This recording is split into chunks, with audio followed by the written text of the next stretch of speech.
आज की ये कहानी लुक नाम के असासन की है, जो कि लोगों को टपकाने का काम करता है। और लुक काफी स्किल्ड असासन है, जो कि आज तक अपनी मिशन में कभी भी फेल नहीं हुआ। और पूरी जिंदगी एक ऑर्गेनाइजेशन में काम करने के बाद लुक चाहता है कि वो रिटायर होकर दूसरे असासन को ट्रेनिंग दे, लेकिन ये बात उसकी ऑर्गेनाइजेशन वालों को पसंद नहीं आती। वो लुक को चालाकी से मार देते हैं, लेकिन तभी लुक की सोल को एक गॉडेस समन करती है, जहाँ पर गॉडेस लुक को बताती है तुम एक नए मैजिकल वर्ल्ड में रीइंकार्नेट किया जाएगा और वहाँ पर जाकर तुम्हें डीमन लॉर्ड को हराने वाले हीरो को मारना होगा, वो भी अपनी 18 की एज में आने से पहले। लुक पूछता है कि मुझे ऐसा क्यों करना है, जिस पर कि गॉडेस उसे बताती है जैसे ही वो हीरो उस डीमन लॉर्ड को हराएगा, वो खुद ही उस दुनिया के लिए बहुत ही बड़ा खतरा बन जाएगा और तुम्हें अपनी 18 की एज में आने से पहले उस हीरो को मारना होगा। और अगर तुम इस मिशन में फेल हो जाते हो तो 18 सालों के अंदर ये दुनिया खुद ब खुद अपने आप डिस्ट्रॉय हो जाएगी। देखते हैं लुक अपने मिशन में कामयाब होता है या फिर नहीं। कहानी की शुरुआत में हमें एक महल को दिखाया जाता है, जहाँ पर एक लड़की दूसरी लड़की का मेकअप कर रही होती है, लेकिन तभी वो लड़की वहीं पर रोना शुरू कर देती है। ये मेकअप आर्टिस्ट उसे बताती है अगर तुम रोती रहोगी तो मैं तुम्हारा मेकअप नहीं कर पाऊंगी। ये लेडी उसे बताती है कि मुझे सुंदर मत बनाओ। और हम देखते हैं एक लड़की बाहर हॉल में आ जाती है और हमें पता चलता है कि यहाँ पर लड़कियों की नीलामी चल रही होती है। सभी लोग अपनी अपनी बोलियां लगा रहे होते हैं, लेकिन ये लड़की इससे बिल्कुल भी खुश नहीं थी। और हम इस लड़की को देखते हैं जो कि अपनी बॉडी गार्ड से बोल रही होती है जल्दी से जाकर बोली को बढ़ा दो, जिस पर ये बंदा बोलता है हम पहले ही काफी पैसे लगा चुके हैं। जिस पर ये लड़की बोलती है कि अब तुम मुझे सिखाओगे कि मुझे क्या करना है। वो लड़की काफी खास है। वो नेक्स्ट सीन जाता है मेकअप रूम का, जहाँ पर हम देखते हैं लड़की अभी भी रोए जा रही होती है। वो बताती है कि मुझे यहाँ से जाने दो, मुझे अपनी माँ से मिलना है। लेकिन तभी वहाँ पर एक और लड़की को देखते हैं जो कि इस नीलामी से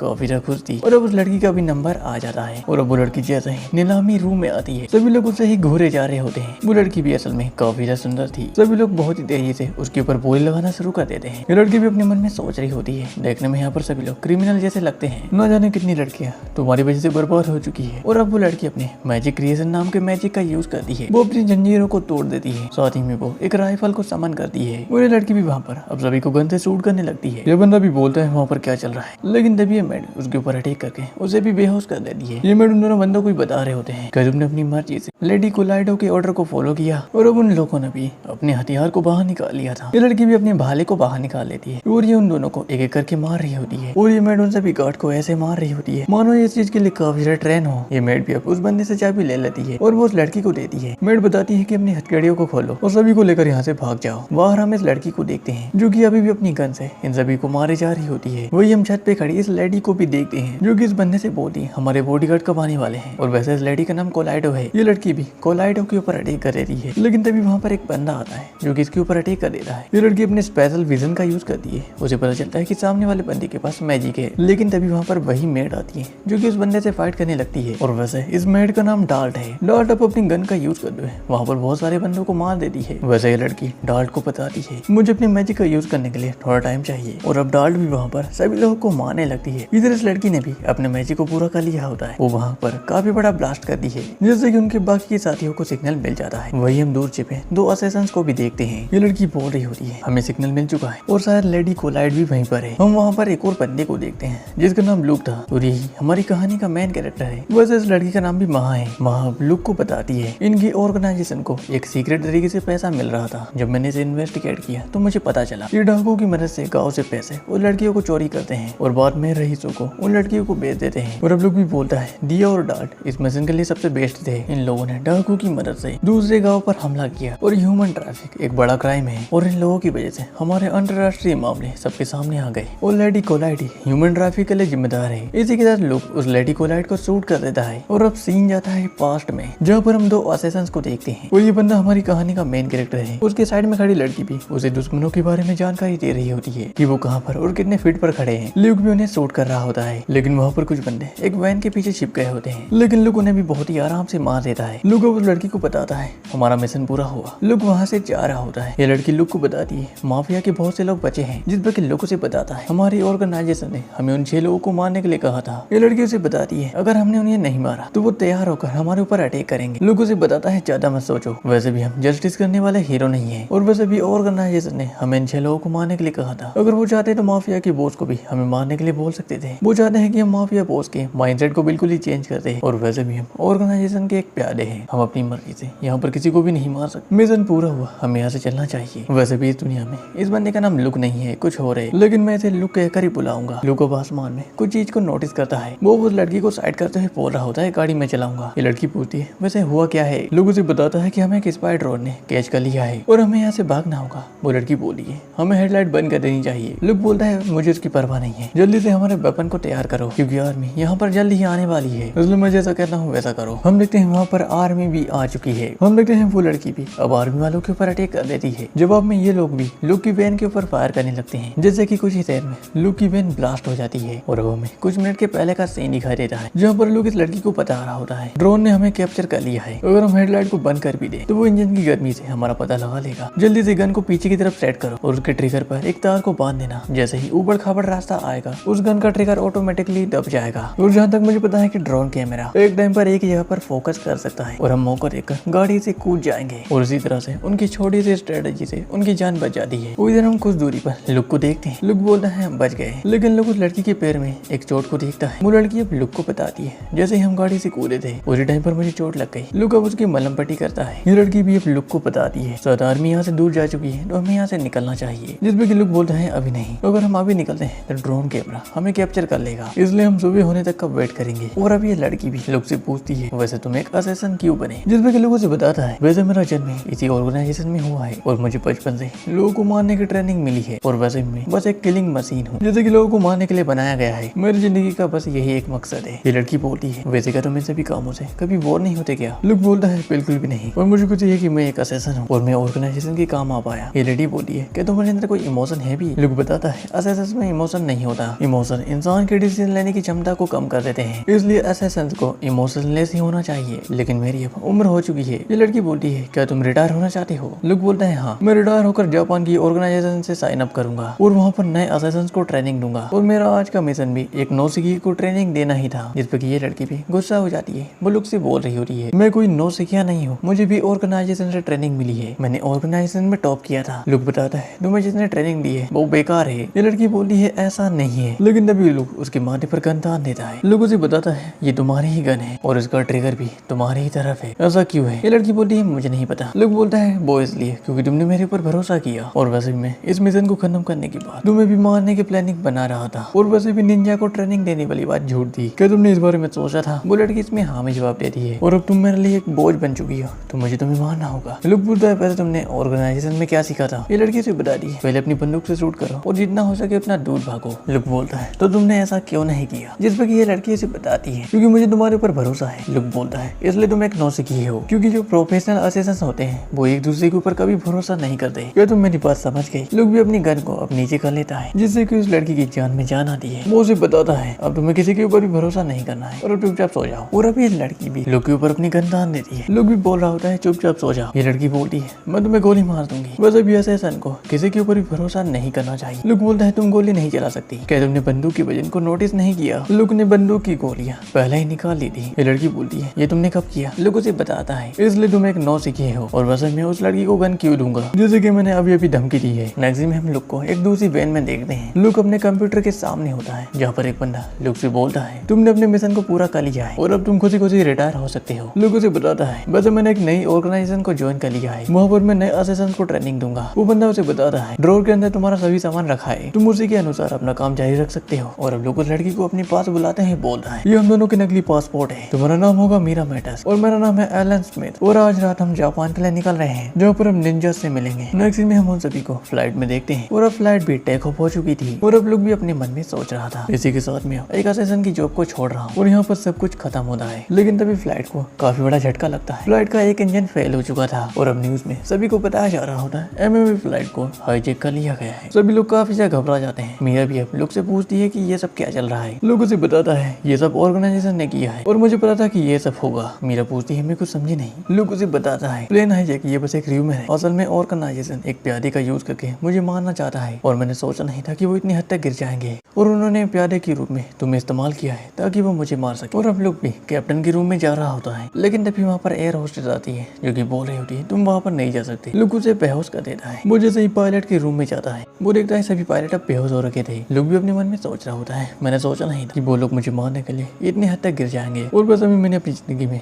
बहुत सारे लोगों को मारा है और आज मेरी बारी है, लेकिन मैंने सोचा नहीं था कि वो मेरे लिए इतना शानदार इंतजाम करेंगे। हम उस प्लेन के पीछे एक छोटे फाइटर प्लेन को देखते हैं जो कि अपने मिसाइल से उस प्लेन के ऊपर अटैक करता है और अब वो प्लेन भी वहीं पर ब्लास्ट हो जाता है। वही हम नेक्स्ट सीन में लुक की सोल को देखते हैं। लुक अपने मन में सोच रहा था ऑर्गेनाइजेशन ने ऐसा क्यों किया, मुझे ऑर्गेनाइजेशन पर काफी ज्यादा भरोसा था। मैं उनके लिए काफी ज्यादा लॉयल था। अगर वो मुझे कह दे तो मैं ऐसा ही उनके लिए जान दे देता, और मुझे धोखा दिया गया है। लुक भी बोल रहा होता है मैंने जो नेगेटिव इमोशन दबा दिए थे अब वो बाहर आ रहे हैं। लेकिन तभी वहाँ पर किसी का हाथ आता है जो कि लुक को ऊपर की तरफ खींच रहा होता है। नेक्स्ट में हम लुक को हेवन में देखते हैं। लुक सोच रहा था वैसे मैं कहाँ पर हूँ, क्या ये कोई सपना तो नहीं है। लेकिन तभी वहाँ पर गॉड आती है जो कि बोल रही होती है ये कोई सपना नहीं है। भले ही तुम उस दुनिया के सबसे बेहतरीन असैसिन थे, लेकिन तुमने अपने आप को ही मार डाला। वैसे तुम्हारे मरने के बाद मैंने तुम्हारी सोल को यहाँ पर बुलाया है। लुक उसे पूछता है लेकिन क्यों। गॉड उसे बता दी है ताकि मैं तुम्हारी ऑप्शन तुम्हें दे सकूं। और अब गॉड उसे पहला ऑप्शन बताती है तुम दोबारा से अपनी पुरानी दुनिया में जन्म लोगे, लेकिन तुम्हें वहाँ पर कुछ भी याद नहीं रहेगा। लुक बोलता है और दूसरा ऑप्शन तुम एक नई दुनिया में जन्म लोगे जहाँ पर तुम्हें सब कुछ याद रहेगा, और तुम्हारा असैसिन का नॉलेज और तुम्हारा एक्सपीरियंस वो भी तुम्हारे साथ ही रहेगा। लुक बोलता है तो इसका मतलब ये है मैं दूसरी दुनिया में अपनी यादों के साथ ही पैदा हो सकता हूँ। लेकिन वैसे आप मुझसे चाहते क्या हो, मुझे किसे मारना है। गॉड बोलती है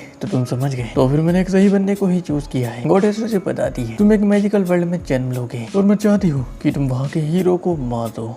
और अब कॉटेज भी लुक को बता रही होती है वैसे हम दूसरे लोगों की आत्मा की गंदगी को साफ करके उन्हें यहाँ पर समन करते हैं, और इस बार तुम्हें ये मौका मिला है। तुम अपनी यादों के साथ ही दूसरी दुनिया में पैदा हो सकती हो। तुम काफी किस्मत वाले हो और ऐसे मौके को गवाना बहुत ही बड़ी बेवकूफी होगी। और अब लुक कॉटेज से अपने टारगेट के बारे में इंफॉर्मेशन मांगता है, जिस पर की कॉटेज बोल रही है इसका मतलब ये है कि तुम मेरी शर्तों को मानने के लिए तैयार हो। जिस पर की लुक बोलता है हाँ, इस नई दुनिया में मुझे किसी से भी खतरा नहीं है, और मैंने अपनी पुरानी दुनिया में बहुत सारे लोगों को मारा है, और मैंने अपने इमोशन को दबा दिया था ताकि मैं एक बेहतरीन असैसिन बन सकूं। लेकिन आखिर में मेरी ऑर्गेनाइजेशन वालों ने मुझे मार दिया। इसका मुझे काफी ज्यादा अफसोस था, और अगर मुझे एक नया जीवन मिलता है तो मैं अपना रास्ता खुद ही चूज करूंगा, और वो रास्ता एक असैसिन जैसा नहीं होगा। गोडेस बोलती है चलो ठीक है, तुम्हें उस दुनिया के हीरो को मारना होगा, वो भी अपनी 18 की एज से पहले। गोडेस अपनी पावर का यूज करते हुए लुक के दिमाग में एक साथ उस पूरी दुनिया की इन्फॉर्मेशन को डाल देती है। और अब लुक बोलता है अब मैं सब कुछ समझ चुका हूँ, लेकिन वैसे आप उस हीरो को मरवाना क्यों चाहती हो। जिस पर की गोडेस उसे बताती है कि आज से 16 साल बाद वो हीरो डीमन लॉर्ड को हराएगा। उसके बाद वो खुद ही इस दुनिया के लिए बहुत ही बड़ा खतरा बन जाएगा, और 18 साल के बाद ये दुनिया खुद अपने आप ही डिस्ट्रॉय हो जाएगी। और अब लोग भी बोल रहा होता है बस मैं एक इंसान हूँ और मेरी एबिलिटीज काफी ज्यादा कम है, लेकिन वो एक हीरो है, उसके पास पावर्स बहुत ही ज्यादा है, इसलिए मुझे उसे हराने के लिए ज्यादा से ज्यादा पावर्स चाहिए। और अब गोडेस भी लुक से बोलती है मैं तुम्हें एक नॉर्मल इंसान से कहीं ज्यादा पावर दूंगी, और ये इस दुनिया की स्किल्स है जो पर हर इंसान को सिर्फ 5 स्किल दी जाती है, और मैं तुम्हें मौका देती हूँ तुम खुद से ही अपनी 5 स्किल्स को चूज कर सकती हो, और तुम उस एबिलिटी के टाइप को भी अपने हिसाब से चेंज कर सकती हो। और अब लुक भी गोडेस से पूछता है वैसे यहाँ की देवी दूसरी दुनिया में दखल अंदाजी नहीं कर सकती, क्या ये गलत नहीं है। जिस पर की देवी बोलती है ऐसा कुछ भी नहीं है, मेरे यहाँ सोल्स की कमी हो गई थी तो मैंने दूसरी दुनिया से मंगवा ली, और तुम किस्मत वाले हो कि तुम यहाँ पर आए। और मेरे आपसे 2 सवाल है, अगर मैं उस हीरो को 16 साल की एज से पहले ही मार दूं तो क्या होगा। जिस पर की गोडेस उसे बताती है ऐसा मत करना, और वैसे भी डीमन किंग को बस हीरो ही हरा सकता है। दूसरा सवाल वैसे आप उस हीरो को क्यों मारना चाहती हो। अगर मैं उस हीरो को मारे बिना इस दुनिया को बचा लूं तो फिर क्या होगा, क्या आप इस दुनिया को डिस्ट्रॉय करना चाहती हो। जिस पर की गॉड बोलती है इसमें कोई शक नहीं, मैं इस दुनिया को डिस्ट्रॉय करना नहीं चाहती। जहाँ तक हीरो की बात है, अगर तुम उसे मारे बिना ही दुनिया को बचा लेते हो तो मुझे इसमें भी कोई भी प्रॉब्लम नहीं है। और अब लुक भी गॉड की सारी शर्तों को मान लेता है। गॉड बोलती है अब तुम अपनी स्किल्स को चूज कर सकती हो। लुक भी बोल रहा होता है कुल मिलाकर 1,81,000 स्किल्स कार्ड है, और मुझे इनमें से बस 5 स्किल को चूज करना है। और अब लुक अपनी पहली स्किल सुपर रिकवरी को चूज करता है, जिसमें उसे स्टेमिना और स्ट्रेंथ मिलेगी, और वो सेल्फ हीलिंग भी कर सकता है। और उसकी सेकंड स्किल जॉन बीवर्स के नाम से थी, जिससे कि वो नए जादू को क्रिएट कर सकता है। और उसकी तीसरी स्किल जिसकी वजह से वो अपनी पावर्स को कहीं तक बढ़ा सकता है। और उसकी चौथी स्किल ट्रू मार्शल आर्ट थी, और इसी के साथ उसने अपनी 5 स्किल्स को चूज कर लिया था। और लुक अपनी 5 गुणों को भी चूज करता है, जिसमें धरती, आकाश, जल और हवा थी। और नेक्स्ट में गॉड भी लुक की स्किल्स को चेक कर रही होती है। गॉड सब लुक को बता दी है तुम्हारे रीइंकार्नेशन का टाइम आ चुका है। लुक भी बोलता है मैं तैयार हूँ। गॉड उसे बताती है दुआ हाथे जो कि एक असैसिन की फैमिली है, तुम वहीं पर जन्म लोगे। नेक्स्ट में हमें उस मैजिकल दुनिया का सीन दिखाई देता है जहाँ पर हमारा हीरो इस दुनिया में जन्म ले चुका है, जहाँ पर उसके डैड ने उसका नाम लुक रखा था। और उसकी मॉम एस्ली अपने हस्बैंड से पूछती है क्या तुम इसे भी दुआ हाथी बनाने वाले हो। जिस पर लुक का फादर बोलता है इस दुनिया को दुआ हाथे की जरूरत है, कुछ दाग है जिन्हें की मर्डर से ही मिटाया जा सकता है। एस्ली बोलती है क्या तुम इसे भी एक असैसिन बनाने वाले हो। मैं अपने बेटे को दोबारा से नहीं खोना चाहती। जिस पर लुक का फादर बोलता है मैं अपने बेटे को दोबारा से मरने नहीं दूंगा। और वैसे लुक के बाप का नाम कियोन दुहाते था। कियोन बोलता है मैं अपने बेटे को काफी ज्यादा ताकतवर बनाऊंगा। और अब लोग भी हमें बता रहा होता है मेरा जन्म अल्बर्ट साम्राज्य के दुहाते परिवार में हुआ, जो कि यहाँ का काफी ज्यादा अमीर परिवार है। और अब हमें 7 साल के बाद का सीन दिखाई देता है। हमारा हीरो भी अब 7 साल का हो चुका है। वो जंगल में शिकार के लिए आया था। लोग हमें बता रहा होता है मुझे एक बेहतरीन असैसिन बनने के लिए मुझे मैजिक करना भी सीखना होगा, लेकिन ये बिना टीचर के पॉसिबल नहीं है। लेकिन इसका मतलब ये नहीं है कि मैं मैजिक नहीं सीख सकता, मैं खुद से भी मैजिक सीख सकता हूँ। लुक के सामने एक खरगोश था। लुक अपने एरो से उसे वहीं पर मार देता है। और अब नेक्स्ट सीन आता है लुक के घर का, जहाँ पर हम देखते हैं लुक अपने मॉम डैड के लिए खाना बना रहा होता है, जहाँ पर एशली अब लुक से बोलती है कि आज का खाना तुम अपनी मॉम को बनाने दोगे, जिस पे लुक बोलता है आपने वैसे मुझे कहा था जब मैं शिकार करना सीख जाऊंगा तो मैं खुद ही खाना बनाऊंगा, लेकिन वहाँ पर कियोन आता है जो कि बोलता है एशली लुक ने वैसे आज तक कुछ भी अजीब नहीं बनाया है और मुझे खुशी है कि हमारा बेटा एक अच्छा कुक है। और लुक के मॉम डैड उसकी काफी तारीफ कर रहे थे। लुक भी अपने मन में सोच रहा होता है मुझे इस हीरो को मारने के लिए ताकतवर बनना होगा और उसके लिए मुझे अपनी बॉडी को ग्रो करना होगा। बॉडी को ग्रो करने के लिए मुझे प्रोटीन और न्यूट्रिएंट्स की जरूरत है और खरगोश के मीट में प्रोटीन काफी ज्यादा होता है। हम देखते हैं लुक सब्जियों को काफी तेजी से काट रहा होता है। उसकी ये स्किल को देखकर उसकी मॉम भी काफी ज्यादा शौक थी। हम देखते हैं लुक ने इस दुनिया में प्रेशर कुकर बनाया होता है। एशली भी उसकी तारीफ करते हुए बोल रही होती है तुम्हारा ये मैजिक तो काफी ज्यादा कमाल का है। लुक एशली को बताता है ये कोई मैजिक नहीं बल्कि प्रेशर कुकर है। कियोन भी तारीफ करते हुए बोलता है आज से पहले हमने ऐसा प्रेशर कुकर नहीं देखा और वैसे भी एक असिस्टेंट को एक अच्छे माइंडसेट की जरूरत होती है और मुझे तुमसे यही उम्मीद थी लुक। और अब लुक का भी खाना तैयार हो जाता है। नेक्स्ट में हम देखते हैं बहुत सभी लोग डिनर टेबल पर लुक के बनाए हुए खाने को खा रहे होते हैं। एशली को भी वो खाना काफी ज्यादा पसंद आता है। एशली बोलती है आज से पहले मैंने ऐसा अच्छा खाना नहीं खाया। क्या हो कि हम इस बार के हार्वल फेस्टिवल में सभी मेहमानों को हम यहाँ पर बुलाए और उन्हें लुक का बनाया हुआ खाना खिलाए, जैसे कि वो सब लोग भी काफी ज्यादा खुश होंगे। कोलिन भी बोल रहा होता है इस खाने को हम शहर में बेचकर काफी अच्छा मुनाफा भी कमा सकते हैं। लुक भी अपने मन में सोच रहा होता है मेरे मॉम डैड काफी ज्यादा शांत स्वभाव के हैं और वो काफी ज्यादा अच्छे हैं, मानो ये सभी काफी ज्यादा काइंड हो। और अब किलोन भी लुक से बोलता है खाना खाने के बाद ट्रेनिंग रूम में आ जाना। नेक्स्ट में लुक हमें बता रहा होता है मेरे डैड का एक छुपा हुआ चेहरा भी है और अब लुक भी अपने डैड के पास आ जाता है। लुक के डैड बोले हैं अपने कपड़े उतारो। लुक के डैड बोलते हैं पहला पोस्चर। वो लुक की बॉडी को चेक कर रहे होते हैं। लुक भी हमें बता रहा होता है मेरे डैड हर हफ्ते मेरी बॉडी को चेक करते हैं ताकि वो पता लगा सके कि मेरी मांसपेशियां और मेरी मसल ग्रोथ कैसी है। पूरे अल्बर्ट साम्राज्य में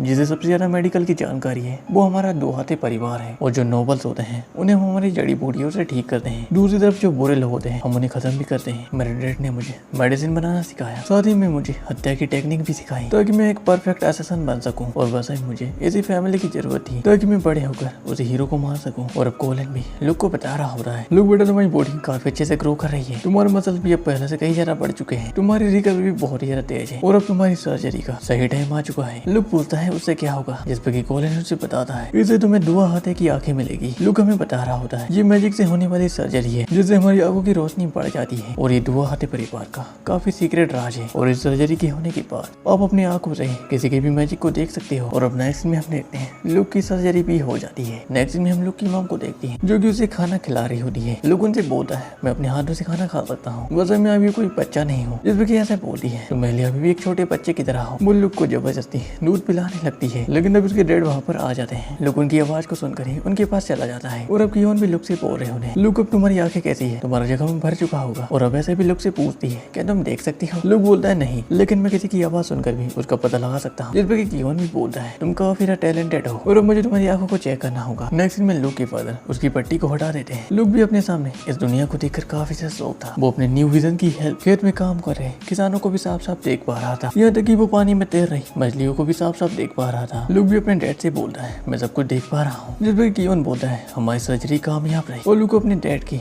मैजिकल पावर्स को भी साफ साफ देख पा रहा था। कियोन उसे बताता है मैं तुम्हें एक दिन ये सर्जरी भी सिखाऊंगा क्योंकि एक ना एक दिन तुम अपने बेटे पर भी ये सर्जरी करोगे। और अब कियोन भी लुक से बोल रहा होता है बड़ा तुम्हारे लिए एक और गिफ्ट है, जिस चीज का तुम इंतजार कर रहे थे वो चीज आ चुकी है। जिस पे लुक बोलता है कि आपको एक मैजिक टीचर मिल गए। जिस पे कियोन बोलता है हाँ वो अगले हफ्ते यहाँ पर आ रहे हैं, इसलिए तुम अपनी मॉम के साथ मिलकर वेलकम पार्टी की तैयारी करो। और अब नेक्स्ट सीन होता है अगले हफ्ते का, जहाँ पर ऐसे ने लुक को लड़कियों वाले कपड़े पहना दिए होते हैं। लुक भी अपनी मॉम से बोलता है वैसे आपने मुझे लड़की वाले कपड़े क्यों पहना दिए। ऐसे उसे बता दिए तुम इसमें काफी ज्यादा खूबसूरत लग रहे हो, बस अब मुझे हमारे पेंटर को बुलवाना चाहिए ताकि वो तुम्हारी इस ड्रेस में तुम्हारी फोटो को बना सके। लुक इस पर उसे साफ साफ मना कर देता है क्योंकि आज यहाँ पर हमारी मैजिक सिखाने वाली टीचर आने वाली है। लुक बोल रहा होता है अब मुझे इन कपड़ों को निकाल लेना चाहिए। जिस पर उसकी मॉम बोलती है नहीं तुम इन्हीं कपड़ों में अपने टीचर का स्वागत करोगे। वैसे भी मैंने इन कपड़ों को बनाने में काफी ज्यादा मेहनत की है। और अब लुक को भी अपनी मॉम की बात को माननी पड़ती है। वो टीचर का स्वागत करने के लिए इन्हीं कपड़ों में जाता है और अब वो मैजिक टीचर भी वहाँ पर आ चुकी है जहाँ पर वो दोनों उसका स्वागत करने हैं। लुक भी इस चीज को देखकर हैरान था, ये टीचर तो खुद भी एक बच्ची है। और अब कियोन भी उस टीचर से बोलता है टाइम निकाल कर यहाँ पर आने के लिए शुक्रिया। वो लड़की बोलती है कोई बात नहीं, बस अभी इस लड़की को जादू सिखाना मेरे लिए काफी प्राउड की बात होगी। मैंने तो सुना था वो एक लड़का है। जिस पर लुक बोलता है मैं एक लड़का ही हूँ। कियोन उसे बताता है वैसे मेरी वाइफ को ऐसे कपड़े बनाने की आदत है। और अब लड़की भी कियोन से बोलती है वैसे लुक अभी मैजिक सीखने के लिए काफी ज्यादा छोटा नहीं है। जिस पर कियोन उसे बताते हैं लुक काफी ज्यादा खास है और उसमें आप ही की तरह टैलेंट भरा हुआ है। और अब वो लड़की भी लुक को आकर घूरने लगती है। वो लुक से बोलती है कि तुम्हें भी लगा था कि मैं एक बच्ची हूँ। वो अपने फायर मैजिक का यूज करती है। हम देखते हैं उसका फायर मैजिक काफी ज्यादा पावरफुल होता है। ये लड़की उसे बताती है मैं अल्बर्ट साम्राज्य के टॉप 5 जादूगरों में से एक हूँ और वैसे मेरा नाम है दिया विकॉन। नेक्स्ट में हम लुक को देखते हैं। लुक अब दिया को बता रहा होता है, वैसे मेरा नाम लुक दुहाते हैं और मैं 7 साल का हूँ। जिस पर कि दिया बोलती है इतना फॉर्मल होने की जरूरत नहीं है, वैसे मैं तुमसे बस 3 साल ही बड़ी हूँ और अब से मैं तुम्हें 2 हफ्तों तक मैजिक की ट्रेनिंग दूंगी। और अब दिया लुक को एक फाउल स्टोन देती है। दिया उसे बताती है मैं चाहती हूँ कि तुम इसमें अपने मैजिक को इकट्ठा करो। और अब लुक भी अपना मैजिक उस फाउल स्टोन में डालने लगता है और वो फाउल स्टोन एक ही बार में चमकने लगता है। दिया इस पर उसकी तारीफ करती है कि बहुत कम लोग होते हैं जो कि ये सब कर पाते हैं। वही अब लुक भी अपने मन में सोच रहा होता है, मैंने अपनी स्किल्स की मदद से अपने मैजिक को 1000 गुना बढ़ा लिया है। काफी ज्यादा हैरान थी। और हम देखते हैं लुक की मैजिकल पावर्स की वजह से वो फाउल स्टोन टूटने वाला होता है। दिया उसे बताती है इसे अपनी पूरी ताकत से आसमान में फेंको। लुक भी उसे आसमान में फेंक देता है। वो फाउल स्टोन वहीं पर ब्लास्ट हो जाता है और ये धमाका बिल्कुल एक न्यूक्लियर की तरह था। बिल्डिंग्स के कांच तक टूट जाते हैं और दिया तो इस पर काफी ज्यादा डर जाती है। और अब वहाँ पर एस्ले और कियोन भी आ जाते हैं। कियोन पूछता है कि इसमें लुक की कोई गलती नहीं थी। कियोन पूछता है क्या ये लुक ने किया है। दिया को लग रहा था कि लुक की फादर उसे डांटेंगे, वो उन्हें बता देती कि हाँ ये लुक ने ही किया है। जिस पर कियोन और एस्ले काफी ज्यादा खुश हो जाते हैं। वो लोग बोलते हैं हमें लुक से ही उम्मीद थी, वैसे भी लुक काफी ज्यादा टैलेंटेड है, वैसे हमने दिया पर भरोसा करके सही किया। कियोन अब दिया से बोल रहा है वैसे इस मैजिक का यूज जंग में किया जाता है, मैं चाहता हूँ कि आप इसे हत्याओं के मैजिक सिखाओ ताकि ये एक बेहतरीन असिस्टेंट बन सके। पत्ती है मैं वो तुम्हें नहीं दे सकती। और अब नेक्स्ट सीन होता है नाइट का, जहाँ पर लुक अपने मन में सोच रहा था दिया काफी अजीब टीचर है, वैसे उस हीरो को मारने के लिए मुझे फाउल स्टोन चाहिए, वो भी कहीं ज्यादा मात्रा में। लेकिन तभी लुक के दरवाजे को कोई नॉक करता। हम वहाँ पर दिया को देखते हैं। दिया अब लुक से बोल रही होती क्या तुम सोए नहीं, वैसे भी छोटे बच्चे को इतनी देर तक जागना नहीं चाहिए। दिया उसे बता दी है टीचर होने के नाते मैं आज से तुम्हारे साथ ही सोऊंगी, तुम मुझे अपनी बड़ी बहन मान सकते हो। इस वक्त लुक भी बोलता है मैं कब से तुम्हारा छोटा भाई हो गया। लेकिन लुक को भी अपने टीचर की बात माननी पड़ती, 2 नहीं बल्कि 5 स्किल्स थी। दिया उसे बोलती है तुम्हारे पास तो हर तरीके का मैजिक है, इसका मतलब यह है कि मैं तुम्हें अब मैजिक ट्रेनिंग दे सकती हूँ। लुक भी इस पर खुश था। नेक्स्ट में दिया लुक को मैजिक की ट्रेनिंग दे रही होती है। वो उसकी चेस्ट पर हाथ रखते हुए बोलती है अब तुम अपने अंदर मैजिक को महसूस करो। हम देखते हैं लुक भी अपने अंदर मैजिक को महसूस कर पा रहा था। कुछ देर के बाद हम लुक को देखते हैं जो कि इस टेस्ट में पास हो चुका था। और हम लुक के हाथों में उसी फाउल स्टोन को देखते हैं। वो अपनी मैजिक पावर का यूज करता है जिससे कि वो फाउल स्टोन बैगनी कलर का हो जाता है। लेकिन जब लुक अपनी माइंड के अंदर बहुत सारे बर्ड्स को देख पा रहा था, लुक को तो ये वर्ड बिल्कुल भी समझ नहीं आ रहे होते हैं। दिया उसे बता दी अब तुम मैजिक सीख चुके हो तो तुम अपने हिसाब से किसी भी मैजिक को क्रिएट कर सकते हो। दिया उसे बता दी अब मंत्र पढ़ो और अपने मैजिक का यूज करो। लुक उसे बताता है मैं इन सभी वर्ड्स को नहीं पढ़ पा रहा जाता है। और अब लुक भी इसी मैजिक का यूज करता है, लेकिन उसके हाथों में एक पत्थर आ जाता है। दिया इस चीज पर हैरान थी क्या तुमने इस मैजिक को एक ही बार में कर लिया, वैसे ये मंत्र तुम्हें याद कैसे हुआ। लुक उसे बताता है ये तो बहुत ही आसान है, वैसे मेरी याददाश्त काफी ज्यादा तेज है, हालांकि मुझे ये मंत्र अभी अच्छे से याद नहीं हुआ है। लुक उसे पूछता है दिया क्या तुम मुझे और सिखा सकती हो। नेक्स्ट दिन में लुक हमें बता रहा होता है बहुत बार मैजिक की ट्रेनिंग करने के बाद आखिरकार मैं मैजिक सीख गया, लेकिन ये मैजिक उस हीरो को हराने के लिए काफी नहीं है। लेकिन तभी वहाँ पर लुक का दरवाजा नॉक करते हुए दिया भी वहाँ पर आ जाती है। और आज दिया लुक के थोड़े से पास में सोई थी। दिया लुक को बताती है वैसे दुहाते परिवार का खाना काफी ज्यादा टेस्टी था। लुक बोलता है मुझे सुनकर खुशी हुई कि आपको ये खाना पसंद आया। और अब नेक्स्ट दिन होता है अगले दिन का, जहाँ पर हम देखते हैं लुक इस मैजिक को पूरी तरीके से सीख गया होता है। दिया भी इस पर खुश थी। दिया उसे बताती है जब मैंने इस मैजिक को पहली बार किया था तो मैं भी इतनी ही खुश थी। और अब लुक उसे पूछता है क्या हम जादू के मंत्र को बोले बिना लिखकर उसे कास्ट कर सकते हैं। दिया भी इस चीज पर शौक थी। लुक उसे बताता है मैं इसे ट्राई करना चाहता हूँ। कुछ देर के बाद हम देखते हैं उन्होंने सभी जादुओं को पन्ने पर लिख दिया होता है। लुक भी मेटल क्रिएशन का यूज करते हुए आयरन को बनाता है। दिया बोल रही होती है हम इस दुनिया में बहुत टाइम से रह रहे हैं, लेकिन आज तक किसी का भी ध्यान इस पर नहीं गया। और अब लुक भी दिया से बोल रहा होता है हम इसे बहुत से जादू बना सकते हैं, क्या तुम सभी जादुई मंत्र इस पन्ने पर लिख सकती हो। और अब दिया भी इस पर मान जाती है। दिया उन सभी मंत्रों को अब कागज पर लिखने लगती है। वो सभी फिजिक्स, केमिस्ट्री और मैथ के सवालों के बारे में बातचीत कर रहे होते हैं, जो कि मेरे दिमाग के तो बहुत ही ऊपर की बात है। और अब हमें कुछ देर के बाद का सीन दिखाई देता है जहाँ पर लुक उन सभी मंत्रों को पढ़ रहा होता है। लुक अब दिया को बताता है इन सभी मंत्रों के यूज से हम गोल्ड और सिल्वर को भी बना सकते हैं। दिया गोल्ड को बनाने की कोशिश करती है, लेकिन वो वहीं पर गिर जाती है। लुक पूछता है क्या तुम ठीक हो। दिया बोलती है हाँ मैं ठीक हूँ। और अब लुक भी गोल्ड क्रिएशन का यूज करता है और वो गोल्ड को बहुत ही आराम से बना पा रहा था। लुक सोचता है मेरे पास बी रैंक के मंत्र बनाने की स्किल है, इसी वजह से मैं ये सब कर पा रहा हूँ, और जिसके पास ये स्किल नहीं है वो इसे नहीं कर पाएगा। लेकिन अभी लुक के दिमाग में एक आइडिया आता है। वो उस मंत्र को उस कागज पर लिखता है। वो दिया को बताता है इसे पढ़ो। दिया उसे पढ़ने के बाद गोल्ड क्रिएशन मैजिक का यूज करती है और अब वो भी गोल्ड को बहुत ही आराम से बना पा रही थी। दिया इस पर काफी ज्यादा खुश थी। दिया बोल रही होती है इसका मतलब तुम जो भी मंत्र लिखोगे मैं उसका यूज करके किसी भी चीज को बना सकती हूँ। वो दोनों ही इस पर काफी ज्यादा खुश थे। और सुनसान जगह पर देखते हैं लुक बोल रहा है हमें यहाँ पर कोई भी खतरा नहीं है। और अब लुक अपने राइफल क्रिएशन मैजिक का यूज करके एक राइफल को समन करता है और वो उसे चलाकर भी देखता है और राइफल बहुत ही अच्छे से काम कर रही थी। और अब दिया भी उस राइफल को समन करती है और वो इस मैजिक को देखकर भी काफी ज्यादा खुश थी। वही अब लुक भी अपने मन में सोच रहा होता है मैं इस राइफल का यूज करके अपनी पुरानी दुनिया की तरह यहाँ पर भी निशाना लगा सकता हूँ, लेकिन ये चीज हीरो को हराने के लिए काफी नहीं है, मुझे एक स्ट्रॉन्ग मैजिक का यूज करना होगा। और अब लुक कैनल क्रिएशन मैजिक का यूज करके वहाँ पर तोप को समन करता है। लुक अब दिया से बोलता है अपने कान बंद कर लो। लुक अब उस तोप को एक पत्थर के ऊपर फायर करता है। वहाँ पर काफी बड़ा धमाका होता है। दिया भी इस पर काफी ज्यादा डर जाती है और वो लुक से बोल रही होती है तुमने ये किस चीज को सपन किया है। वो हैरान थी, लेकिन हम देखते हैं इस फायर की वजह से केनल की नाल टूट गई होती है। लुक बोल रहा होता है क्या मैंने कुछ गड़बड़ कर दी। वो दिया से बोलता है क्या तुम इसे ट्राई करना चाहोगी। दिया इस पर उसे साफ साफ मना कर देती है कि मैं राइफल में ही ठीक हूँ। और हमने एक सीन होता है नाइट का, जब हम देखते हैं दिया लुक से काफी ज्यादा चिपक के सो रखी थी। दिया अब लुक से बोल रही होती है मैं अपनी लाइफ को ऐसा ही एंजॉय करना चाहती हूँ, लेकिन अब 2 हफ्ते बीत चुके हैं और मुझे यहाँ से जाना होगा। और अब लुक अपने बिस्तर से उठता है और लुक टाइटेनियम एलॉय क्रिएशन का यूज करता है। वो एक टाइटेनियम के चाकू को समझे लोगों से बताता है मेरी तरफ से ये तुम्हारे लिए एक प्रेजेंट है। दिया भी उसे थैंक यू बोलती है। लोगों से बताता है अगर दिया तुम ना होती तो मैं मैजिक को सीख ही नहीं पाता। दिया भी लुक को थैंक यू बोलती है क्योंकि वो उसकी वजह से नए नए मैजिक करना सीखी। और अब दिया भी लुक को वो फाउल स्टोन देते हुए बोल रही होती है मैं तुम्हें देना चाहती हूँ और तुमने मुझसे कहा था कि तुम इसके बदले में कुछ भी कर सकते हो। दिया उसे बताती है मेरा मन जब भी तुमसे मिलने के लिए करेगा तुम मुझसे मिलने के लिए आओगे। और अब नेक्स्ट सीन होता है अगले दिन का, जहाँ पर अब दिया के जाने का टाइम हो चुका था। जहाँ पर अब क्यों दिया का शुक्रिया अदा करते हुए बोल रहा होता है मैं दिया आपको काफी ज्यादा थैंक यू क्योंकि आपने हमारे बेटे को मैजिक सिखाया। दिया बोल दी है लुक काफी ज्यादा टैलेंटेड है और उसने जो कुछ भी सीखा है वो अपनी दम पर सीखा है। उसके बाद दिया वहाँ से चली जाती है और अब कियोन भी लुक से बोल रहा होता है लुक अब टाइम आ चुका है, मुझे हमारे 2 हाथी परिवार का सच तुम्हें बताना है। नेक्स्ट में हम देखते हैं लुक और कियोन कहीं पर जा रहे होते हैं और अब वो लोग एक जेल में आ जाते हैं। कियोन उसे बता रहा होता है दुनिया भर के कैदियों को यहाँ पर लाया जाता है ताकि उन्हें अपने गंदे कामों की सजा मिल सके और यहाँ पर हम उन्हें अपने सोशल एक्सपेरिमेंट के लिए भी यूज करते हैं। और वैसे भी तुम आगे जाके कैसेसन बनने वाले हो तो तुम्हें भी लोगों को मारने से हिचकिचाना नहीं है। और आज तुम्हारी जिंदगी का पहला मर्डर है जिसपे कि लोगों ने बताता है आपने मेरी परवरिश इस तरीके से क्यों की कि मैं लोगों को मारने में हिचकिचाऊं। आपको मुझे स्टार्टिंग से ही इमोशनलेस बनाना चाहिए था। जिसपे कि कियोन बोलता है ये काफी अच्छा सवाल है। और अब कियोन भी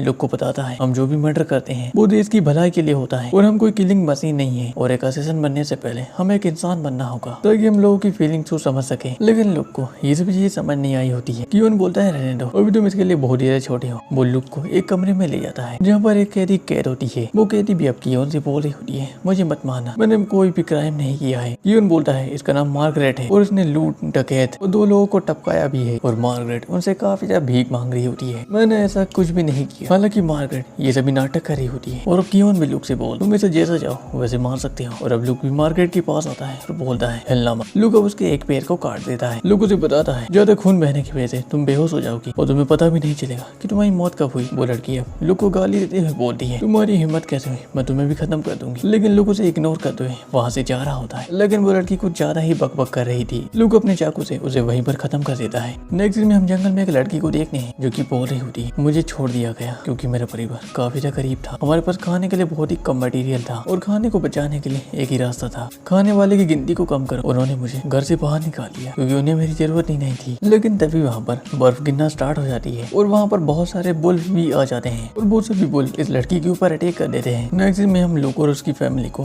अल्बर्ट साम्राज्य की मार्केट में देखते हैं और अब वो लोग वहाँ पर शॉपिंग कर रहे होते हैं। कियोन भी बोलता है हमारे अल्बर्ट साम्राज्य का मार्केट काफी तेजी से डेवलप हो रहा है और लोग तुम्हारा बनाया गया सूप यहाँ पर सभी लोग काफी ज्यादा पसंद करते हैं जैसे कि हम काफी अच्छा मुनाफा भी कमा रहे हैं। लेकिन लोग वहाँ पर किसी बंदे को ढूंढ रहा था। वो अपने सामने एक ऐसे बंदे को देखता है जिसके पास मैजिक था। नेक्स्ट में हम लुक को देखते हैं जो कि किसी छत के ऊपर खड़ा था। लुक हमें बता रहा होता है अब मैं 10 साल का हो चुका हूँ। लुक वहाँ पर किसी ऐसे बंदे को ढूंढ रहा था जिसके पास मैजिकल पावर हो। लुक चाहता था कि उसे कोई ऐसा बंदा मिल जाए जो कि उसे बेहतरीन जादू करना सिखा सके और हीरो को हराने के लिए मेरे पास बस 8 साल ही बचे हैं। मैं सब्र रखने के अलावा कुछ भी नहीं कर सकता। और अब अगले दिन लुक जंगल में शिकार के लिए जा रहा होता है। उसकी माँ उसे मना कर दी है लेकिन लुक नहीं मानता। नेक्स्ट में हम लोग को जंगल में देखते हैं और अब लोग भी बोल रहा होता है इस साल ठंड बहुत ही जल्दी शुरू हो गई, मुझे जल्दी दिया से मिलने जाना होगा। लेकिन तभी लुक को सेंस होता है आस पास कुछ भेड़िए हैं जो कि अपने शिकार को दबोच रहे हैं लेकिन मैं उनसे उनके शिकार को छीन लूंगा। और अब लुक वहाँ पर आकर देखता है बहुत सारे भेड़ियों ने एक लड़की को टारगेट करके रखा था और अभी भेड़िया उस लड़की के ऊपर अटैक कर देता है लेकिन लुक अपने एरो से उसे वहीं पर खत्म कर देता है। लुक वहाँ पर आकर उस लड़की से पूछता है क्या तुम ठीक हो। वैसे इस लड़की का नाम डाल्ट है। डाल्ट बोलती है हाँ मैं ठीक हूँ। लुक सोच रहा होता है प्रैक्टिस करने का ये बहुत ही अच्छा टाइम है और वैसे मेरे सामने 5 बुल्फ है। लुक अपने मेटल क्रिएशन मैजिक का यूज करता है। वो अपने हाथों के लिए मेटल के ग्लव्स बनाता है और अब लुक एक एक करके सभी बुल्फ को हराने लगता है। कुछ देर के बाद लुक ने उन सभी बुल्फ का सफाया कर दिया था और अब लुक डाल्ट से पूछता है वैसे तुम यहाँ पर क्या कर रही हो। डाल्ट भी डरते हुए बोल रही होती है मैं यहाँ पर कुछ गलत नहीं कर रही थी। लुक बोलता है मेरे सवाल का जवाब दो। जिसपे कि डाल्ट उसे बता दी है वैसे मैं एक बहुत ही गरीब परिवार से हूँ, सर्दियों में खाना नहीं मिलता है इसलिए मेरे परिवार वालों ने मुझे घर से बाहर निकाल दिया। नेक्स्ट में हम देखते हैं लुक ब्रेड का दलिया बना रहा होता है। लुक अब डाल्ट से बोलता है मेरी एक शर्त है तुम्हें दलिया तब दूंगा जब तुम इस दलिया को धीरे धीरे खाओगी। जिसपे कि डाल्ट भी अब मान जाती है। कुछ देर के बाद हम देखते हैं उस लड़की ने उस कहानी को खा लिया होता है। लुक उसे एक और प्लेट दलिया देता है। लुक उसे बताता है मैंने तुम्हें इसलिए धीरे धीरे खाने को कहा है क्योंकि तुम्हारी बॉडी अभी ठंडी है, तुम इस खाने को अच्छे से डाइजेस्ट नहीं कर पाओगी, वो तुम्हें उल्टी हो सकती है, इसलिए मैंने जल्दी डाइजेस्ट होने वाला एक दलिया बनाया है। वही अब लुक भी अपने मन में सोच रहा होता है मैंने सुना था कि हमारी साइड वाली कंट्री के राजा काफी ज्यादा जालिम है, लेकिन मैंने सोचा नहीं था कि इनकी इतनी हालत खराब होगी। और अब लुक डाल्ट से पूछता है वैसे तुम दुहाते शहर की तरफ जाने के बारे में बोल रही थी, जिसपे की डाल्ट बोलती है हाँ क्योंकि भगवान सच में होते हैं। लुक को डाल्ट की ये वाली बात समझ नहीं आती, जिसपे की डाल्ट उसे बता दी है मेरे सपने में भगवान आए थे, उन्होंने मुझसे कहा था कि मैं एक अच्छे इंसान से मिलूंगी। और अब लुक भी डाल्ट को बताता है वैसे मैं दुहाते सिटी के राजा का बेटा हूँ, क्या तुम मेरे साथ आना चाहोगी? और अगर तुम मेरे साथ चलती हो तो वादा करता हूँ तुम्हारे पास खाने की कोई भी कमी नहीं होगी। लुक उसे बताता है मुझे तुम्हारी जरूरत है, जिसपे की वो लड़की भी शौक थी, लेकिन वो काफी ज्यादा खुद भी थी, मुझे विश्वास नहीं हो रहा कि मेरी जरूरत किसी को है। लुक बोलता है क्या तुम आना चाहोगी? जिसपे की वो लड़की भी हाँ बोलती है। लुक उसे बताता है क्या तुम मेरी सच्चाई के बारे में जानना चाहोगी? मैं लोगों को टपकाने का काम करता हूँ और मैं आगे भी बहुत से लोगों को टपकाऊंगा, क्या तुम ये जानते हुए भी मेरे साथ आना चाहोगी? जिसपे की वो लड़की भी थोड़ी देर सोचने के बाद लुक को बताती है ठीक है मैं फिर भी तुम्हारे साथ आना चाहूंगी। लुक उसे बताता है तुम्हें इन चीजों में मेरा साथ देना होगा तभी तुम मेरे साथ आ सकती हो, जिसपे की वो लड़की इस चीज के लिए भी मान जाती है। लुक अब डाल्ट से बोलता है दुहाते परिवार में तुम्हारा स्वागत है। और अब लुक भी अपने मन में थोड़ी सी पास्ट की चीजों को याद कर रहा होता है। आखिरकार मुझे वो शख्स मिल ही गया जिसके पास मैजिकल पावर हो और शायद इसे देवी ने मेरे पास भेजा है ताकि ये मेरे हीरो को मारने में मदद कर सके। मैंने इसे भेड़ियों से बचाकर प्रोटेक्ट किया, साथ ही मैंने इसे खाना खिलाया और मैंने इसे अपने राज भी बताए ताकि इसे मेरे ऊपर पूरी तरीके से विश्वास हो गया। और आखिरी में मैंने इसे डिसीजन लेने को कहा क्योंकि ये आखिरी में मुझे दोषी न कहे। मैंने इसका पूरे तरीके से ब्रेन वॉश कर दिया है। नेक्स्ट में हम एक बंदे को देखते हैं और ये बंदा उसी देवी की दुनिया में गॉड उसे बताती है तुम आर्मी में कैप्टन थे, कैप्टन होने के बावजूद भी तुमने अपनी जान की फिक्र न करके दूसरे लोगों को बचाया और आखिरी में जाकर तुम मारे गए और मैंने तुम्हारी आत्मा को